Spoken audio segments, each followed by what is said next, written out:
tiny hole in the middle. See it? Yeah, got that. Yeah, so it really is, it's going back, it's just like the original radio frequency looked like straight afterwards. And when you think that was a, what, an 8mm vein to begin with, and now it's... So, I've heard of listening for the pop, but, you know, missed the price. We've found sometimes the graph works and sometimes it doesn't. Okay. But we can't work out why. Okay. It should be, shouldn't it? Yeah.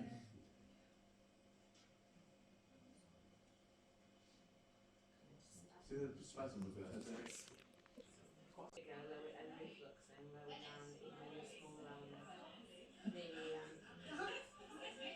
She wanted you to go to Venice, that was all, yeah.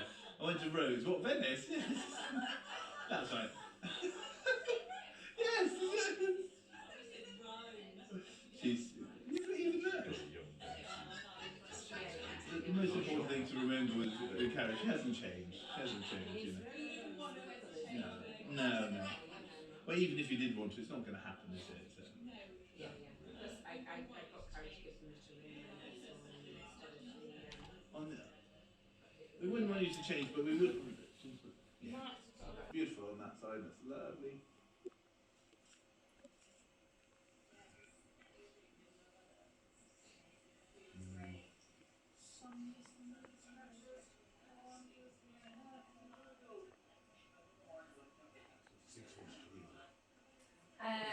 Yeah, that's the standard Terumo. It's a modified technique for perforators because it is a larger catheter, like the Odara ITT. It needs a 12-gauge cannula. I know, it's a... So we don't have a 12-gauge cannula. I'm always very brave as long as I'm at the other end of the needle. And then like... So what you'll do is cut the Terumo in half and do that bit with Heath Robinson effect, get into the perforator. It isn't it? But what we need to do is reorder some of the, we have 12-gauge bygone cannulas that we used to, it's a pretty big needle, 12-gauge, but Would it fit into the 12-gauge? Would it fit into the 12-gauge slew? yeah, it'll fit into a 12-gauge, but the ones that we have now are 14-gauge, it runs into those. We used to have 12-gauge bygone cannulas to do perforators with. The blue one? Yeah. But the current blue one is a 14-gauge. It's also like advice. Advice is so much better to give than receive. So it'd be useful for them to come. I was always taught, I had a wonderful old boss who I totally ignored, and one day I got this very, very good job. My first job was a registrar. I was 2 years too young, and he told me not to go for it. And I went up to him and I said afterwards, I said, I'm really sorry that I didn't listen to your advice. He said, that's no problem. He said, you've done very well. And he said, your career will really go well now. He said, the most important thing to remember about advice is always listen to advice, but don't necessarily follow it. He said, to tell you the truth, the only reason I gave you that advice is I didn't want to replace you on the rota. So it wasn't actually thinking about me in anything. So. It closed the perforator really well on that. And in fact, it's easy. Yeah, and it's easier than using laser perforators because they're able to do it. She is so sweet, isn't she? Yeah, you could just source a box and just sort of however many catheters can you just send a box of the sort of 12-gauge bygone.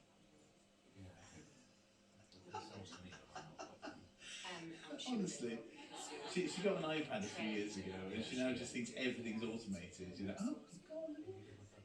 Yeah, I'll look at it. Well, the trouble with iPads and all these new technologies is you buy them, you walk out of the shop, and as soon as you've learned how to use them, they're now a phase where every 3 months they release a new product, an upgrade. So you could never be upgraded. In 3 months you always can have the latest. And I knew the director of Sony Europe on stage, and I was talking to her, and I said, why do you do it? She was going to buy a pair of training shoes in America, already had Nike, and they'd saturated the market. And that's when they went into the thicker soles and the, although you said they had street running Nike and you had cross-country Nike, because they wanted everyone to buy 2 pairs, 3 pairs, and different colours, and it's just unbelievable. And this is sort of killing people for their trainers. They went through that phase where people were doing months for their trainers. So Nike is an interesting company. That was the invented Nike. They started making some stuff in scratch. There's no science they in do it. not make And that's why they're not good for your feet at all or anything. That's why the fibre was actually made in proper science, because you actually strip it. It turns out all this is black and blue all the way down there now. Yeah, well, I was running along the pavement, and it was about 10 o'clock at night, and the roots had grown under the pavement and lifted up. And because it was night time, I didn't see it. And as I stumbled, I tried to save myself, and I ripped my hamstring as I brought it forward. And Lynn scanned it for me the other day. I've got a hematoma about that big, and it's now just all started coming to the surface. So because most of that is regular people tenacious, shy.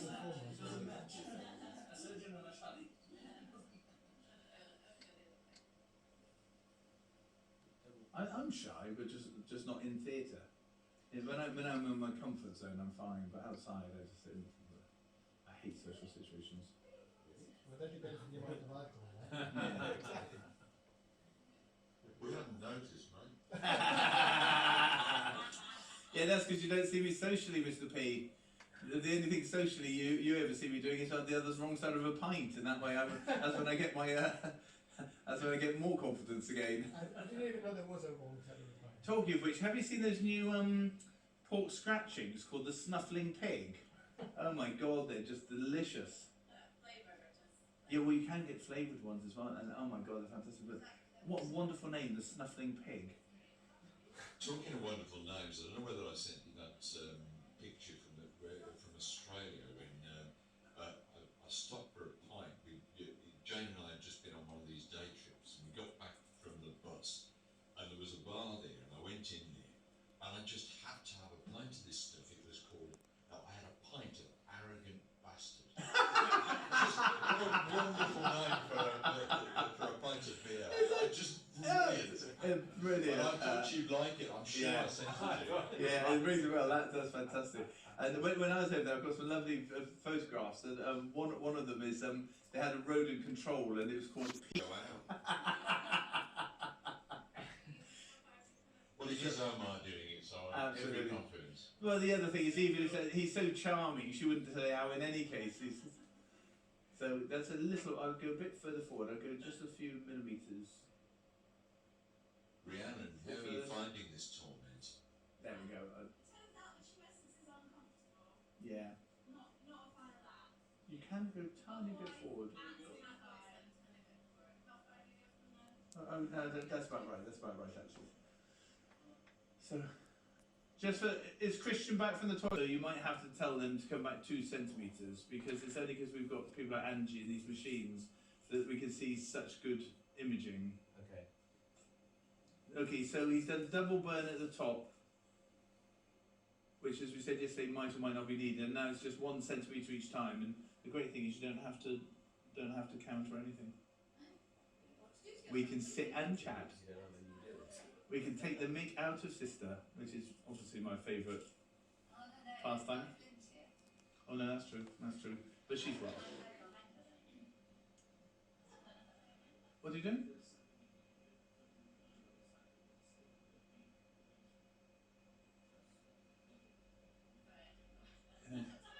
Okay.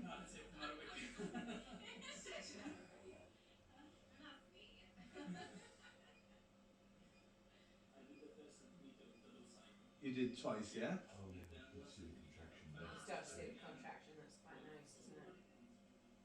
It wouldn't go up.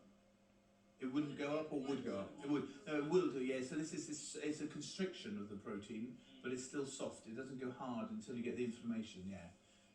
I think the idea that you sort of completely occlude these things, you know, unless you blow the wall apart, it doesn't actually happen. If you think about a nicely cooked steak, it's still soft enough that you can still move it. Yeah, it's only sort of when you get the inflammatory tissue in there after probiotic and get more calm.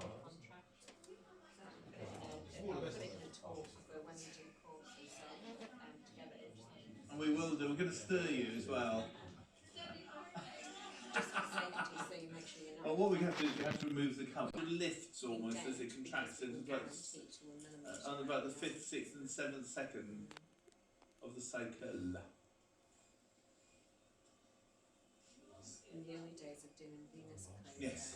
I think the 7th case we did wasn't available to scan for Mark, because I was working on the NHS at the time. So he did it himself and he done it for Mark.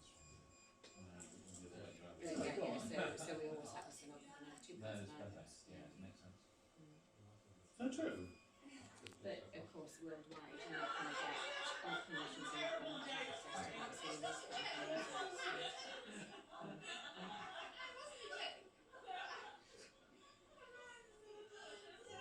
Rhiannon shaking with laughter, yeah. It's always a good sign if the patient's shaking with laughter.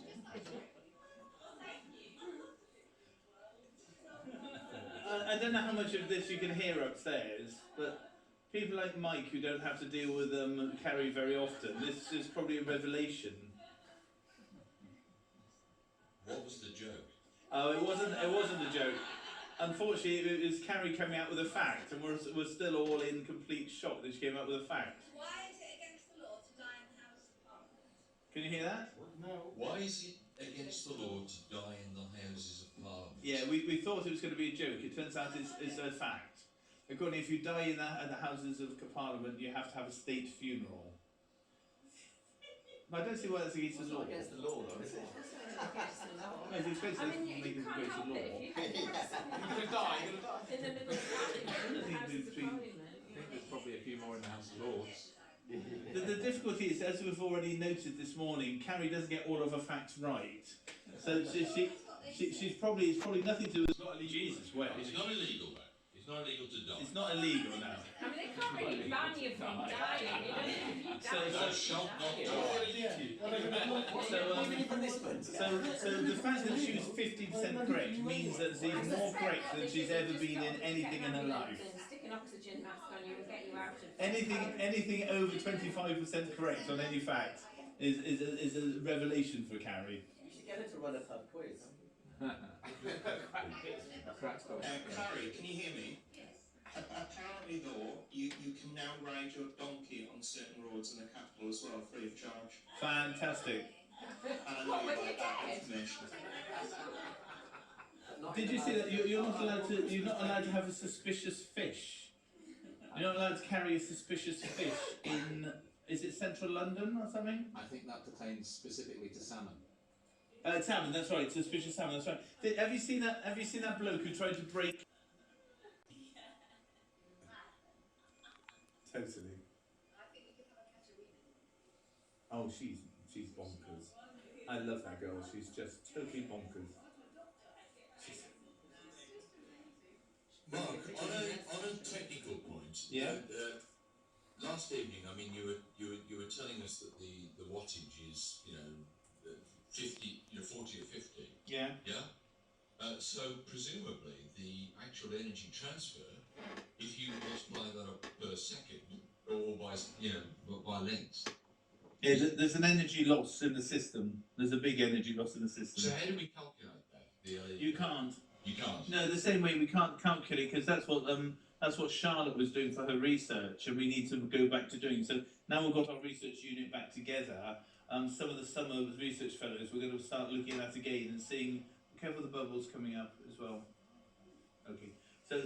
Yes. I mean, what we have to do is we actually have to start looking at all these thermal energies.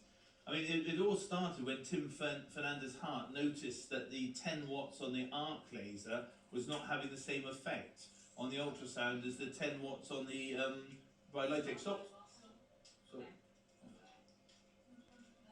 Yeah, is enough. Yeah. So basically, every single thermal system loses heat or loses energy between where it's generated and the catheter tip. It's just that this is obviously more than we see with laser and more we see with radio frequency. But it doesn't matter as long as you know. I suppose if you worry about global warming, you might worry about it. But as far as patients are concerned, as long as it's consistent, the biological effect at the other end is consistent. You don't have to worry about it. I suppose there is another way of looking at it. Actually, is because that power is being spread over a whole centimetre. It's not like a point, but I have to think about that really. Watts per second? No, it's still quite a lot of loss, isn't it? I suspect we would have got a lot of loss of the original venous aplasia catheters, Barry, but because they worked on negative feedback, temperature profile, so you wanted to maintain a temperature of the tip rather than maintain a power level.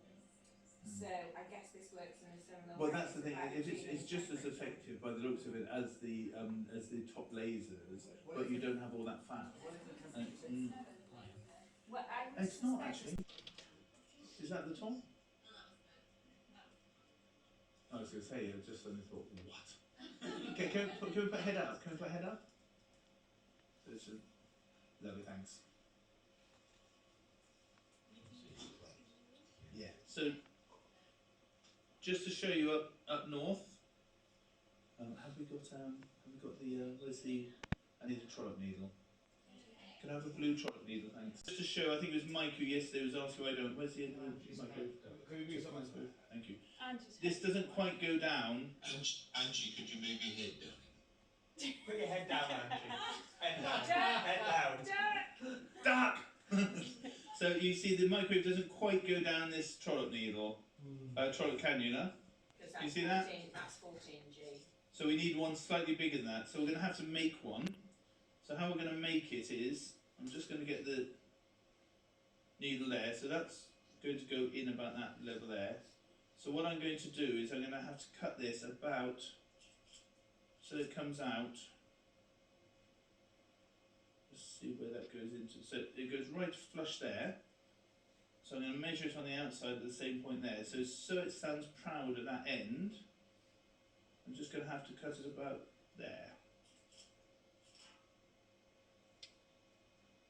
So there we go, we've just made our trollop, okay? Happy up there? Yeah. And you can see, I've cut it at an angle, and so I have to hold it there so it's going to slip in easier. If I cut it flush, then it wouldn't go in. So, happy? So we'll go back to Angie's just checking and taking some photographs of the vein that's been omarred.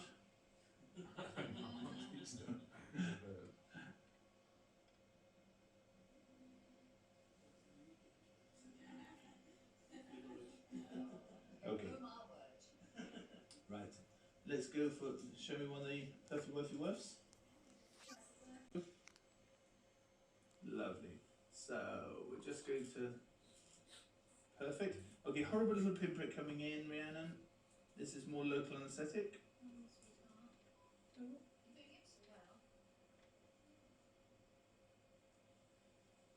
And that from the mad woman.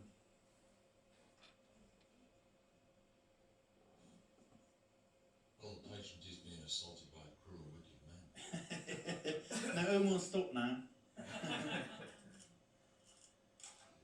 So that one actually, that went straight through without actually needing a little relieving incision. So that's actually even better to do that. I can see, here we go through.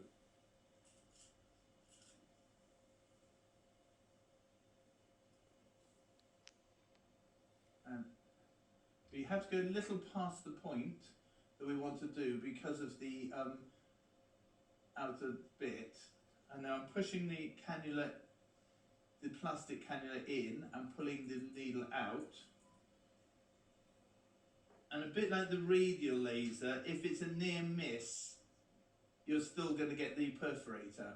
So unlike a forward firing, as long as you're on the outside, so it will do a little bit. This is the trollop technique. So I'm just pulling the cannula out now, and there we are. The microwave sitting absolutely in the perforator at the junction. Everyone happy with that? And then we're just going to now put in the anaesthetic, and we're going to put it through the bit I've already numbed. So although we originally designed trollops coming from the side, if you put the tumescence in through the bit you've already numbed. It's interesting, isn't it, Mark? When we first started to do this, we tried to do this, and we just couldn't get it to work. And that's when you came up with the triangulation. Absolutely. Now I don't know about you, but I do this drop of a hat now. Yeah. It's just. Yeah, we haven't changed the equipment, so I think it is just that. It's just getting used to it, isn't it? Right. I think we've just got better at it. I think It's like But Barry, Barry, Yeah. we've not only got better, we've got more attractive with age as well, I think I noticed. Well, it's this silver. She wasn't getting enough attention, she had to say something. So, just to be absolutely safe, I'm going to do a double at this point. I'm sure I don't need to, but I'm just like to be absolutely certain because it's a one-off. And you can see, look at that, see how it's all contracting and some little bubbles. Yeah, all finished. Yeah. It's actually pretty. And then the second one here, Omar's just going to show his skills at this one. Right.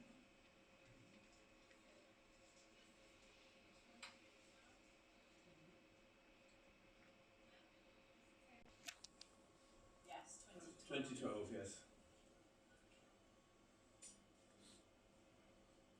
This one might be a little tender when because it's right on the muscle.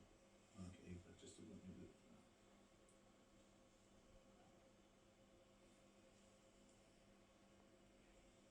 Oh, okay. Yeah, if you watch when he comes to Tunisia,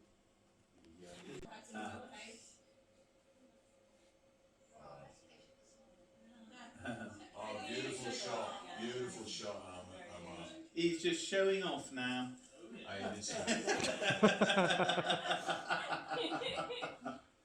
Okay, I'm retiring. Shy and retiring. Watch and learn. Yeah. Shy and retiring, that is. Is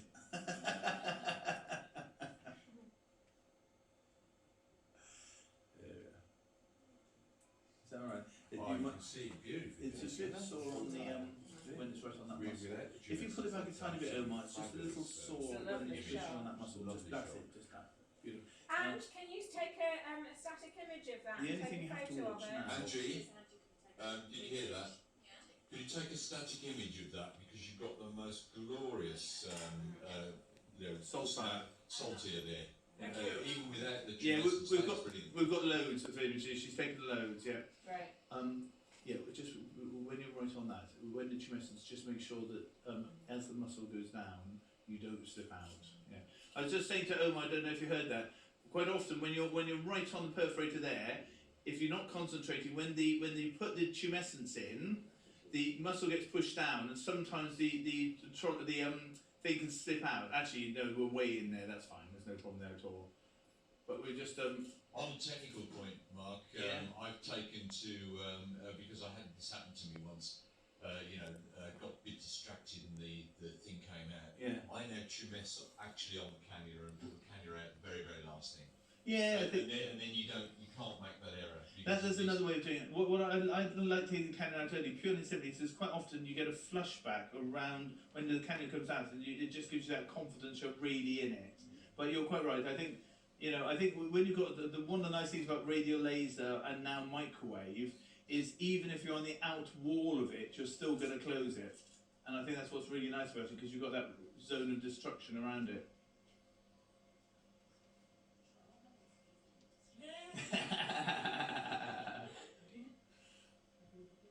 That's exactly what it Okay. Stay stick with that. Okay. Well done. That's beautiful. Yeah, that's lovely. And you can see those little bubbles there. They're closed, and Omar's just doing a second one to be 100% certain. There we are. A little pop, and then it is perfect. All finished. There we are. Your microwave is just flebectomy and you're finished. Is that all feeling okay? Any real pain or anything like that? No. That's it. Lovely. Alright, so that's all the microwave bit. Now it's just flebectomies. Thank you, Omar. Brilliant. Is you really don't have to do that concentration bit in the middle of the counting and making sure you're exactly there. It makes it so easy to do. And it's actually, much, you don't have to do that concentration for the 3 minutes of getting it dead right on the pullback.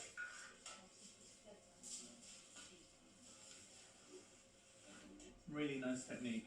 Lovely. Okay, can we do some head down then, thanks?